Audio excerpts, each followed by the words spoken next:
Você já se perguntou por que algumas pessoas parecem ter o poder de drenar sua energia? Às vezes, um simples comentário, um olhar ou um tom de voz podem nos desestabilizar completamente. Como se, sem perceber, entregássemos o controle das nossas emoções para outra pessoa. Carl Jung dizia: tudo o que nos irrita nos outros pode nos levar a uma compreensão de nós mesmos. Isso significa que as pessoas difíceis não apenas testam nossa paciência, mas também revelam partes ocultas de nós mesmos que ainda não aprendemos a lidar. O problema é que a maioria de nós reage no piloto automático. Ficamos irritados, entramos no jogo emocional do outro e, no final, nos sentimos esgotados. Mas e se houvesse uma maneira diferente de lidar com isso? Hoje você vai aprender técnicas estoicas e psicológicas para se blindar emocionalmente sem cair na frieza ou na reatividade. Você vai entender como parar de ser sugado por energias externas e recuperar seu poder interno. Mas, antes de seguir adiante, pense: qual foi a última vez que alguém conseguiu te desestabilizar? O que essa situação despertou em você? Agora, vamos mergulhar no primeiro passo dessa jornada. Capítulo 2. Por que certas pessoas nos afetam tanto? Você já percebeu como algumas pessoas simplesmente não te afetam, enquanto outras parecem apertar os botões certos para provocar uma reação? Isso não é por acaso. Há um motivo psicológico profundo por trás disso. Carl Jung nos ensinou sobre um fenômeno chamado projeção. Muitas vezes, aquilo que nos incomoda nos outros é, na verdade, um reflexo de algo que evitamos reconhecer em nós mesmos. É por isso que uma crítica pode doer tanto. Não porque seja necessariamente verdadeira, mas porque toca um ponto que ainda não resolvemos internamente. Imagine uma pessoa arrogante, alguém que constantemente se acha superior. Isso te irrita? Por quê? Talvez porque, no fundo, uma parte sua também deseja ser reconhecida, mas teme demonstrar isso. Ou talvez porque, em algum momento da sua vida, você já teve que lidar com alguém assim e nunca soube como se defender. Os estoicos, por outro lado, tinham uma visão clara sobre isso. Epicteto dizia: as pessoas não são perturbadas pelas coisas, mas pela visão que têm delas. O que significa que não é o comportamento do outro que nos desestabiliza, mas sim a interpretação que damos a ele. Pense nisso. Quando alguém te trata com desrespeito, você imediatamente assume que isso diz algo sobre você? Ou consegue enxergar que, na verdade, isso reflete quem essa pessoa é? A maneira como reagimos a essas situações define nossa paz de espírito. Se permitimos que o comportamento do outro dite nosso estado emocional, estamos entregando o nosso poder. Agora que entendemos por que certas pessoas nos afetam tanto, vamos dar o próximo passo. Como evitar cair na armadilha da reatividade? Capítulo 3. O perigo da reatividade e como evitá-la. A reatividade é um dos maiores ladrões de energia. Quando reagimos no impulso, sem reflexão, estamos entregando o controle da nossa mente ao ambiente externo. Ficamos vulneráveis ao humor das pessoas, às suas palavras e atitudes. Marco Aurélio, um dos maiores pensadores estoicos, escreveu: se alguém te provoca, saiba que é tua própria opinião que te perturba. Elimine a opinião e a perturbação desaparece. Isso significa que a maneira como interpretamos um ataque determina o impacto que ele tem sobre nós.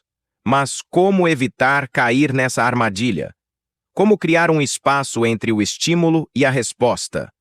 Os estoicos praticavam um conceito fundamental: a distinção entre o que podemos controlar e o que não podemos. Epicteto dizia que nossas opiniões, desejos e ações estão sob nosso controle, mas o que os outros fazem ou dizem não está. A chave é focar no que depende de nós. Existe uma técnica chamada o espaço consciente. Antes de reagir a algo que te irrita, faça uma pausa. Respire fundo e pergunte-se: isso realmente merece minha energia?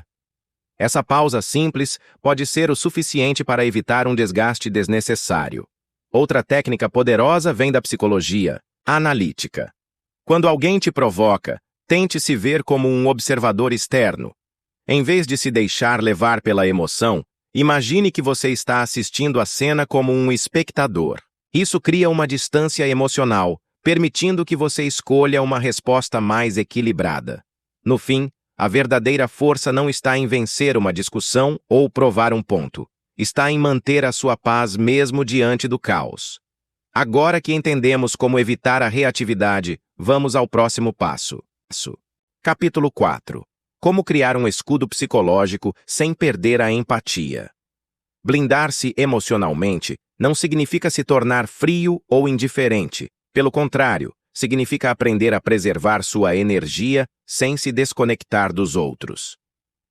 O equilíbrio entre firmeza e empatia é essencial para lidar com pessoas difíceis sem se tornar uma delas.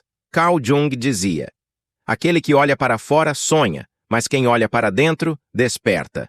Isso nos lembra que o verdadeiro trabalho de proteção emocional começa dentro de nós. Se sabemos quem somos e o que valorizamos, as palavras e atitudes alheias perdem o poder de nos desestabilizar. Uma técnica poderosa para isso vem do conceito junguiano da persona. Todos nós criamos uma máscara social para interagir com o mundo, mas às vezes essa máscara se torna tão rígida que nos confundimos com ela. Se alguém te critica e isso te afeta profundamente, pergunte-se: essa crítica está atingindo meu verdadeiro eu ou apenas uma imagem que construí? Se é só uma imagem, por que deixar que isso te consuma? Os estoicos também praticavam o chamado desapego emocional estratégico. Em vez de absorver tudo que é dito, eles escolhiam quais palavras tinham valor. Quando alguém te provocar, imagine que você está segurando um escudo. As palavras do outro chegam até você, mas apenas as que realmente importam atravessam esse escudo. O resto se dissipa. Mas e a empatia? Como manter-se firme sem se fechar para o outro? A resposta está em um princípio simples. Compreenda, mas não carregue. Você pode entender a dor ou o comportamento do outro sem permitir que isso roube sua paz. Muitas vezes, as pessoas mais difíceis são as que mais sofrem internamente. Reconhecer isso não significa aceitar abusos, mas permite que você haja com compaixão sem ser sugado pelo caos alheio. Agora que aprendemos a criar esse escudo psicológico, vamos ao próximo passo. Capítulo 5. Como neutralizar conflitos, sem perder sua energia. Conflitos são inevitáveis, mas a maneira como lidamos com eles determina se sairemos esgotados ou fortalecidos. Os estoicos acreditavam que a melhor forma de vencer um confronto era não se deixar arrastar para ele. Sêneca dizia: a maior vingança contra um inimigo é não se assemelhar a ele.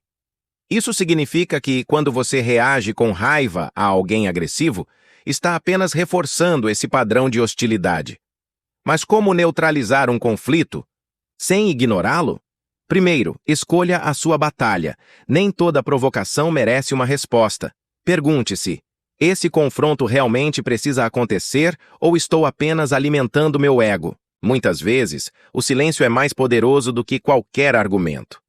Segundo, use a técnica da escuta estratégica. Em vez de se preparar para rebater o que a outra pessoa diz, tente realmente ouvir. Pergunte-se: o que essa pessoa realmente quer? O que está por trás da raiva dela? Às vezes, a simples validação do sentimento do outro já dissolve grande parte do conflito. Terceiro, pratique a arte da resposta inesperada. Pessoas difíceis costumam esperar uma reação previsível. Se alguém te ataca com agressividade e você responde com calma e racionalidade, quebra-se o ciclo do conflito. Como dizia Marco Aurélio, a melhor defesa é não se tornar igual ao agressor. Por fim, lembre-se do princípio da energia limitada. Cada dia você recebe uma quantidade finita de energia mental e emocional. Gastá-la com discussões inúteis é desperdiçar um recurso valioso. Pergunte-se: quero dar a essa pessoa o poder de estragar meu dia? Se a resposta for não, simplesmente siga em frente. Agora que aprendemos a neutralizar conflitos, falta um último passo essencial. Capítulo 6. Como transformar pessoas difíceis em mestres inconscientes do seu crescimento. As pessoas difíceis podem ser vistas como obstáculos ou como espelhos. Carl Jung dizia: tudo o que nos irrita nos outros pode nos levar a uma compreensão de nós mesmos.